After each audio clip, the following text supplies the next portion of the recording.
Кто что должен в отношениях? А должна ли я стараться быть идеальной женой? А должен ли муж зарабатывать обязательно достаточно денег сам, один? А может быть, мы вообще друг другу ничего не должны? И все это большая иллюзия, да? Стоит отказаться от слова «должен». Поговорим про это в этом видео. Это будет видео исследовательское. Я скажу вам свою точку зрения профессиональную, а вы в комментариях можете поделиться вашей точкой зрения на этот вопрос. Я стараюсь читать все комментарии под своим видео и вижу, как мнение людей делится чаще всего на два полюса, то есть две крайности. С одной стороны, люди часто пишут: «Я ничего не должен, все это ерунда, мы в отношениях ничего не должны, мы свободные люди». А с другой стороны, часто встречается чрезмерное должествование. Я должна стараться быть хорошей женой, муж должен стараться развиваться, быть прокачанным, мы должны очень сильно стараться, мы должны быть какими-то определенными. Как обычно, как и принято в психологии, я свожу все к какой-то золотой середине.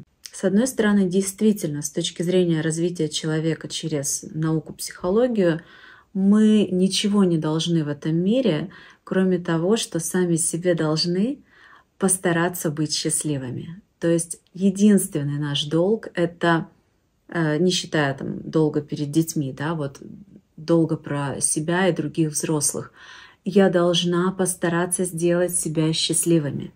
Вы должны постараться сделать себя счастливыми.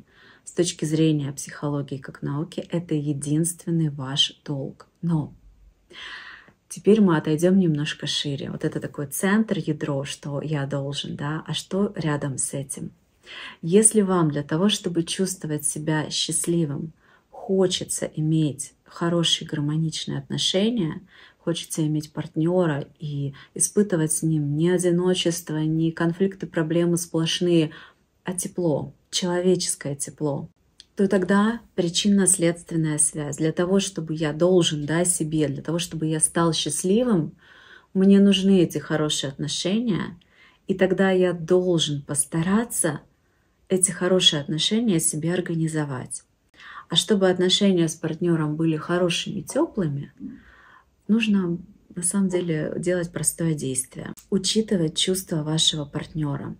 И тогда, например, если я должна только себе счастье, а партнер хочет от меня чего-то, что не принесет мне счастья, то, по идее, разумно было бы, да, эффективно для достижения цели сделать себя счастливым, отказать партнеру, но в такой форме, в которой вы учитываете его чувства. То есть отказать уверенно, но подбирая такие слова, чтобы не ранить его. Потому что если вы будете ранить партнера словами, он будет закрываться и отдаляться. Если я для того, чтобы сделать себя счастливой, выполнить вот этот долг перед собой, хочу теплых, хороших отношений, то если я раню партнера словами, он закроется, отдалится, тогда тепла не будет. Потому что тепло — это про открытость друг к другу. И получается, что с одной стороны мы действительно в отношениях как будто ничего не должны. Но чтобы долг выполнить по отношению к себе и сделать себя счастливым, для эффективности нам надо, то есть мы здесь заменим слово «должен» на «надо», нам надо постараться быть с партнером мягким, но устойчивым, теплым, но не обжигающим, то есть не приближаться слишком близко, так, чтобы ему обжигало ваше тепло. И достаточно теплым, не быть холодным. То есть вроде бы я должна себе, а смотрите, сколько много мелких вот этих деталей про то, что надо. Если вам действительно не важны отношения, если вы не хотите в этой сфере развиваться, если вам для того, чтобы быть счастливым, не надо отношений, то, конечно, тогда вы ничего не должны. Но если вам не надо отношений, тогда зачем в них вообще идти? Логично, правда?